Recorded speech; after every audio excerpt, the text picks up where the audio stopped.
This is a show about jewelry, why we wear it, why it matters, how it's made, and what it means. I'm Alex D, and I turn cannabis into gold. I make mind-blowing jewelry in gold, silver, and platinum from cannabis plants here in Canada for stage, screen, for people who want to rock crazy jewelry. I'm the Cannabis Goldsmith.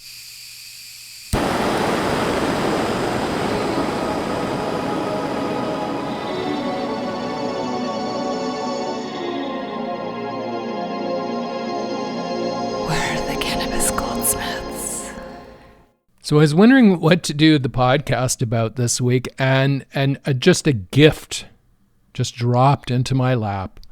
It was just this morning. I woke up and I checked the Instagram. I'm hardly ever there, and I just checked it, and I saw this post from David Morales, DJ David Morales. Now, if you don't know who DJ David Morales is, just Google him quickly. He's one of the top, he's probably one of the handful of the top DJ producers on the planet. He's produced stuff for Mariah Carey, for Whitney Houston. He's won Grammy Awards. As a DJ, he's one of the top DJs on the planet. I like to think of him as my top 5 DJs on the planet. He is one of them. He's produced records that you know and you've heard, and that's David Morales, and he's an unassuming looking guy. Sorry, David. He's really fit. Like, he works out. He's very he wears the clothing he wears is super. He has a style that's great. Like he during this Instagram video, he was rocking a Kangol hat and an Adidas tracksuit, like from that looked like it was right out of like 1985 or 86. But brand new, sparkling, but having that old retro vibe. And he's wearing a hat, and he's standing outside the Cartier store on Bond Street in London, and they wouldn't let him into the store because he was wearing a hat, or because he had an Adidas tracksuit. Well, incidentally, a brand new, like this is fucking fashion, right? Like, but the doorman wouldn't let him into the Cartier store, so he lifted up his wrist to show the doorman that he was wearing a gold Cartier, one of their, I don't know what they call the tank bracelet or something. Anyway, he was wearing a Cartier product. He says, "I'm a customer," and wouldn't let him in. I'll let you listen to the interaction here. I'll put the link into the Instagram, to the Instagram post in the show notes too. But listen to this. Listen, he's a customer, and they won't let him into the store because of what he's wearing. They're profiling him, and he's a customer. Now, this company, Cartier, is supposed to be exclusive and everything, but I'm going to talk about that later. But listen to this clip right now. Ladies and gentlemen, I'm in London. I'm on Bond Street. I'm by Cartier, and they want to let me into the store because I have a hat. I have my Adidas sweatsuit. That means they're profiling, right? So I told the guy, dude, I shop at Cartier. Still don't want to let me. You know what, motherfucker? You can't even afford to shop at Cartier. I can. Ciao. So for me, this was a gift from God. It's like, okay, where do I even begin? I'm rubbing my hands with glee here. Sorry, David. First off, David, I photographed you all over the country here in Canada when I was running Tribe Magazine. I've been in the booth with you when you were fucking killing it. When you opened Stereo Bar in Montreal, I was in there with the booth photographing you. And to this day, I remember you did something with a record, like you dropped a Jocelyn Brown vocal into this other track you were playing, and you were keeping it up to pitch with your finger by spinning your finger around. The platter wasn't even on, and you were keeping perfect time with it. And you did this thing with these two records that that was like fucking amazing. And you looked over to me. I had a camera. Like you looked over to me and you said, "Wow, I'd never done that before." An experimental nature to be able to produce these amazing remixes and mixes and live mixes and productions. So I'm a huge fan of David. So anyway, so David, sorry for your experience in front of Cartier, but I got to tell you two things about Cartier. The exclusive thing is not really exclusive. That bracelet you were wearing, a lot of people have that bracelet. So if you want to have something that reflects who you are as a person, as a DJ, as a producer, as somebody who is an artist of great value to humanity, come and see us. Come and send me an email. Alex D, reach out and we'll make you pieces that will blow people's minds. But no, not even that. We'll treat you like a human being. I'll treat you better than a human being because I know I've been a fan for years, and I have your mixes in my record bins here. So you'd be treated better here. But the whole thing about this exclusivity thing, this is the other thing. This is why I think this is a gift. Here's Cartier. They're keeping their customers out. David obviously wanted to go in there and buy something, and they wouldn't let him do it. Now, the question is whether he's going to accept that. Is he going to, if I were him, now, I'm not him. I'm not giving him advice. But what I would do, that would put my back up immediately. I would put all that shit on eBay, sell it, make good money from it, the best I could make from it. Somebody else can buy it and try to get into the shop at some other point in time, and then sell all that, take the money and invest it in bespoke custom jewelry that reflects your personality, not some mass-produced shit targeted at the luxury demographic. You point out that you can afford this jewelry. They don't care whether you can afford it or not. They're basing who they want. This is like the doorman. You know this, David. They're the doorman outside the club. While you and I are inside the club, you're spinning, I'm taking pictures or whatever. There are people in the lineup, and there might be a doorman out there who is deciding who should be let in to enjoy the experience. But this is something else entirely. This is a customer being prevented from going into the shop. Well, this is obviously a once loyal customer, or maybe still, I don't know. David, please email me and tell me, or text me or call me. I'd be interested in finding out what they're going to do to make up for this, because they should do something. But in any case, you should sell all that jewelry, take the money, and invest in something bespoke. And what bespoke is made for you specifically. So it's like you'll be playing a set at Ibiza, and the piece that you have on your hand is you. It's not some woman in Italy will be wearing it on the beach or whatever, the same piece. No. We'll make something for you that will blow people's minds. But even if you don't get it from us, like get some. If you have a jeweler in New York or whatever, who you think you trust or whatever, get them to make something for you special. You get a designer to design something and do it. This is what real luxury is about, not this brand shit, right? Okay, I'm the talker because here I'm trying to promote Tribe, my luxury bespoke jewelry brand. So I don't know, maybe you can put a star next to like a gold star next to that when you hear me talk about brands, but. In this case, Cartier made a huge mistake, and they should own up to it, make it right. If not, whatever. I mean, if I was David, I would sell the shit anyway and start investing in bespoke jewelry, because that's where the future is, and that's where these are pieces that have history. But about you, not someone else's history, like not Mr. Cartier. Like this is you, right? You don't need to prove to anybody how good you are by wearing like a marketing brand. No, you don't have to prove to anybody that you can afford that shit. They should be trying to prove to you how they can make good products for you, not the other way around. That's why this made, when I saw that Instagram video this morning, I could do hours and hours about this because it just infuriated me right away. It's like, here are these brands, they think they can treat their customers like shit. And then, maybe some other people, that might attract more people to try and come in, right? It's like, so like the doorman who keeps everyone standing outside in the rain and there's nobody in the club.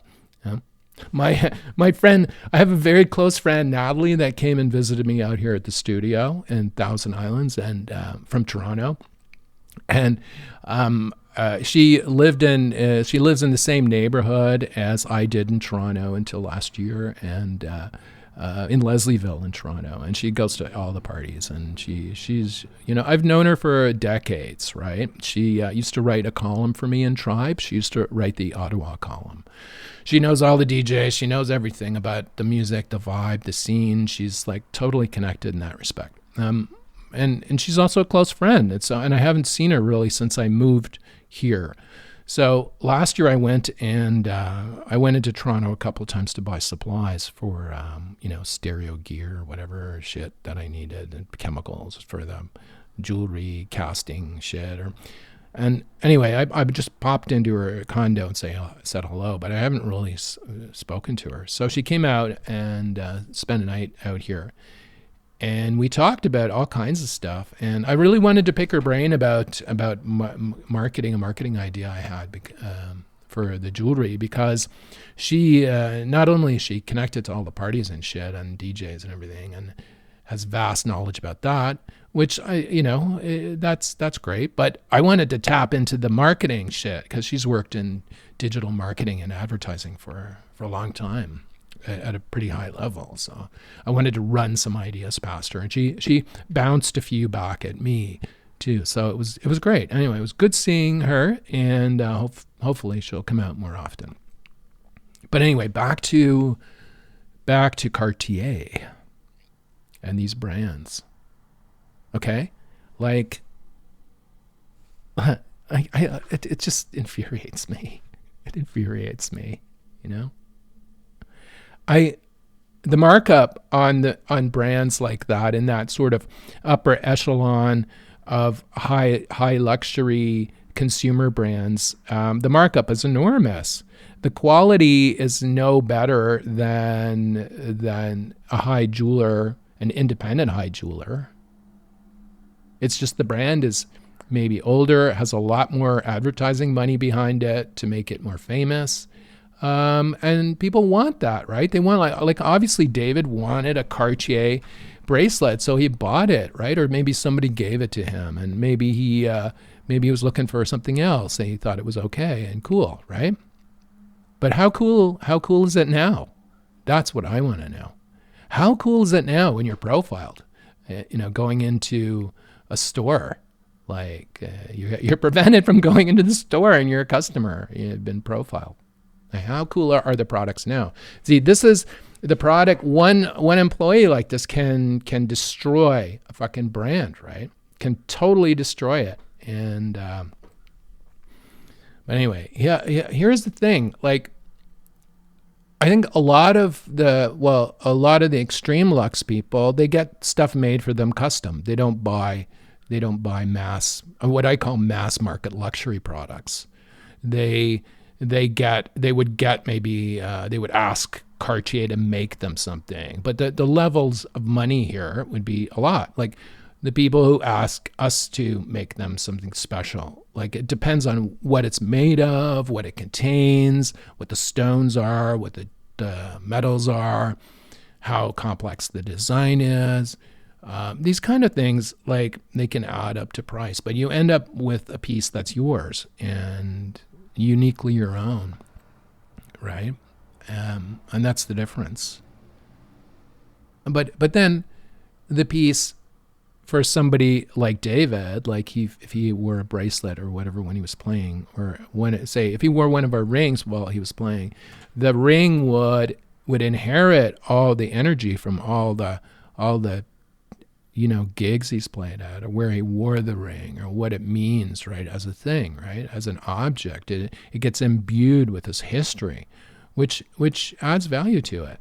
I mean, you well, you'll often see, like, you might see like a Cartier stuff come up for sale at auctions, like the old handmade individual stuff. But this is like custom made stuff that's being, or custom modded or whatever, that makes the piece have value over time.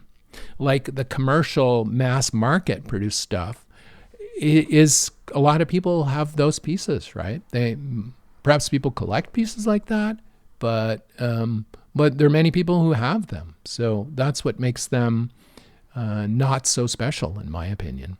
I know what I'd make for David. I mean, really, he's the master. He's like, his remixes are freaking amazing. Like some of my favorite records are David Morales remixes. You have to hear his Whitney Houston remixes. Like, holy shit. The Mariah Carey remixes, or the roller skating song called Saturdays by De La Soul. Oh, the 6 a.m. remix by David Morales. You must listen to that. It's just, it's spiritual. It's totally spiritual. You'll feel like putting on an Adidas tracksuit and a Kangol hat when you listen to it, because that's the vibe of the frickin' song. All right. So anyway, I'm a mix of like, I'm a mix of in wonder and in awe of such a catastrophic corporate mistake, right? But I'm sure that whoever's working at the door there's been doing it for weeks or months or whatever, sending away all these customers. Oh God, how stupid is that? You know, what I would make for David is first off, some of me would go into it, because I've watched him for years. I photographed him at various venues. I've listened to him play for hours and hours. I own his records. So if I designed something for him, it would be relevant for him, right? Like I say, some old woman on a beach in Milan, in Italy, wouldn't be wearing the same piece. That's for sure. And it would relate to him. Like I would love to make him a huge, massive gold ring with a turntable strobe dots across the face of it, like that. I could just see him DJing wearing it. Like, it would just be unbelievable, like crazy. The silver one would be sick, like black and white and just good. Like that. I mean, that, or bracelets. Oh, DJ themed bracelets. I have ghetto blaster pendants. Oh my God, there's shit that David could rock that would just take his jewelry to the next level. But perhaps he's buying the Cartier to sound, or not to sound, but to feel, as people do. They'll buy a brand like that because, you know, the French name, the design's okay, but it's not really about that. It's about the name, right? It's about, oh, I can wear Cartier, right? Like that must mean something. But the thing is, David is something already. Like, he doesn't have to wear that shit. Like I said, they should be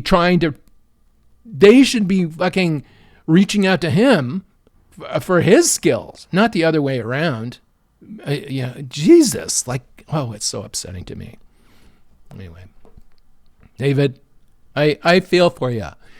Send me an email. Let's make you some jewelry that you will blow people's minds, that will hold value over time, that will be legacy pieces, heirloom pieces that you can pass on, and by doing so will have huge amounts of that sentimental and spiritual value built into it from the time you wear it. So that's how I think about jewelry anyway. But back to Nat. Yeah, I was talking to my friend Natalie. So I gave her a brief tour of the area here in the Thousand Islands. Took her to the oldest railway tunnel in Canada. It's the first one. It goes under Brockville, and what they've done is it's all brick, right? and it goes for like a kilometer under this hill. And they've lit it up with like pulsating LED lights, and they put stereo in there. And I look at this space and I'm thinking, oh my God, I want to throw a party in here. I want to put in put bass bins in, and then get a good DJ in here too. Get David Morales in here and fucking just kill it, right? Just exclusive party to raise money for the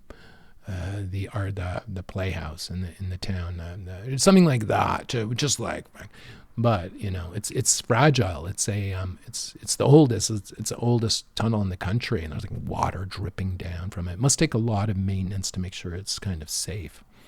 But it's just a cool space to visit. If you're in Brockville, Ontario, go visit in the summertime. Go visit the Canada's oldest railway tunnel. It's very cool. It's like very cool. Trust me. I've been to wicked raves and festivals and all kinds of shit. Like Disneyland, Disney World, fucking Universal Studios. But this railway tunnel rocks. Check it out. So anyway, Nat was here, took her there, and then we had we ate constantly, because it's like the season now when there's cucumbers and tomatoes. Everything is starting to hit all at once, and so we ate like gods, and then she went away. And now I'm here recording this podcast, and I said I would mention her in the podcast, and I'm doing so right now. It was great seeing her. But David, yeah, oh God, what a oh boy, what a blunder. Anyway, our feeling is about our customers is that we work really closely with our customers to make custom products for them, because it's all about them, really. It's not about us. It's about them. Granted, I'm the designer of these products, and I tend to input some of my history into the design of the products. That's why we work with cannabis product. We're known for making cannabis jewelry out of the cannabis plant. But because of my history as publisher of Tribe Magazine, Canada's DJ culture magazine in the 90s, I have a sense of music and new music and DJs and hip hop and music, fashion, and that kind of thing too. So that inputs in my design. And a designer can't keep themselves out of the pieces. And frankly, that's what's happening when you buy at these luxe chain stores, like super luxe chain stores. The designer's not in the product. It's mass produced, right? I mean, here we'll work with somebody and produce a product just for them. And the process of that is interesting because, I work with them from drawings and send them pictures of what we're doing and how it's coming along, and what different kind of every step of the way is documented, so the person gets to follow that. And then at the end of the whole thing, they get basically a video that they can share on how their piece was made and what went into it, the design components, and they can either keep that video for themselves or they can share it on social media if they want to.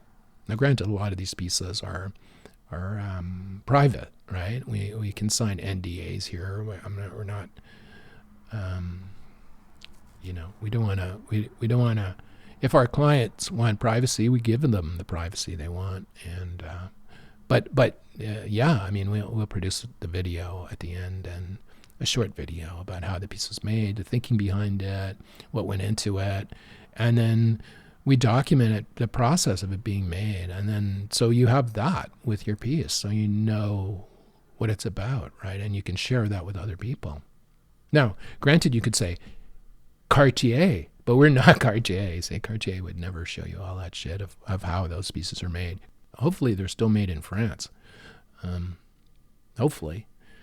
Part of what I had to talk about to Natalie is okay, our products, we sell our products online. We sell our products directly to clients via our website, tribe.ca. But I really want to get our products in a few people's hands, and I'm investigating channels to do that. Like, I don't want a retail store, but or investigating little areas where we can put pieces that are that people can see. And so I was bouncing those ideas off her. I have some, and she had other ideas. So I'm going to sort all that out, and then we'll make it happen. I know I'll just go by how it feels. But anyway, I'm working on now. I'm working on a bunch of stuff now. The charm bracelet, I've put video up on Instagram about it. So if you want to see what it looks like, our giant party time charm bracelet, it's like massive. And I shot some video. I'll post a video up too on Instagram. The web page, our site, I'm going to have a photo up of it. I'm almost done with that today. We should have some photos up of that today. And I'm working on, again, cannabis leaf rings. These are rings that are made from live cannabis leaves cast in gold and silver. And I'm working on those today. I've got psilocybe mushroom rings. I've got one completed and another slight variation I'm testing out before I offer them up for sale. But yeah, they're going to be amazing. This Christmas we've got rings. They're going to be some serious cool rings coming from Tribe this Christmas. And as I say, we're a custom jeweler. Well, I'll make a few pieces during these tests that will sell, but once the design is made, you can see it on our website. We can make one for you, but they're individually made, right? And we can engrave whatever you want on the inside, and names, dates, places, slogans, brands. We can do all kinds of stuff like that. We have an industrial laser here that does amazing work in precious metal. So yeah, that's what we're working on right now today. And I can't wait to get back in there and work on these mushroom rings. I'm going to have to figure out how to photograph them to make them look good. I put up a picture of the cannabis leaf ring inside one of our plants that we're growing here. I put the ring inside the plant and photographed it. And that's okay, I think. I mean, I'm not 100% happy with it, perfectionist that I am. So I'm going to bring it into the studio and shoot some indoor stuff around the ring, so you can get an idea of how beautiful these cannabis leaf rings are coming for Christmas. Anyway, that's it for me. Marketing, if you're a brand, don't lock your customers out. There's tip number one, okay, for Cartier and anyone else who has lost touch with their customer, people who are actually interested in their products. Step one, don't lock out your customers when they're waving money at you, okay? Because what'll happen then is a person like me will come along and say, you know what? Don't let them treat you like that. Let us make you something mind-blowing and special in precious metals. Because, we're Canadian, and all our products are made with precious metals from the Royal Canadian Mint. We use nothing but Canadian materials in our products. Everything is designed in Canada. We have been given special permission by the government to apply Canada's National Precious Metals Mark to our products, which is the highest mark of quality for precious metals in Canada. So there. And it even applies to our cannabis-themed jewelry, which we make in precious metals and mushroom jewelry too, come to think of it. Wow, cool. In precious metals. I love our customers. David, I want you as a customer. Reach out and let's make you something fit for the king you are. Anyway, that's it for me, the Cannabis Goldsmith, here in the Thousand Islands area of Ontario, Canada.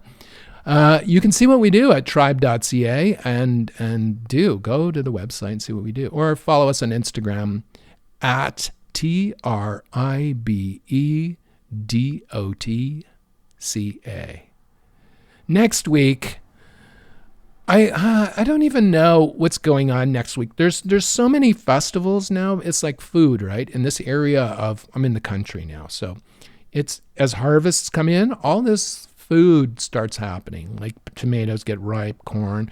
The sweet corn here will blow your mind. Like, people in the city don't understand the freshness of shit, man. When you live in the country and farmy type places and small rural areas, the quality of the food is like, not the stuff you buy in the supermarket, but the stuff that's grown locally. Oh my God, it's so good. So anyway, I've been deluged with produce from my own little vegetable garden, but everyone, there are like festivals celebrating. There's corn festivals and garlic festivals, and so I hope to take advantage of all that stuff next week, and maybe I'll tell you how that went. The Cannabis Goldsmith is produced by Tribe Communications Inc. in the Thousand Islands area of Ontario, Canada. You can see what we do at tribe.ca. Send us an email, alexd@cannabisgoldsmith.com. Thanks for listening, and we'll see you next week on the Cannabis Goldsmith.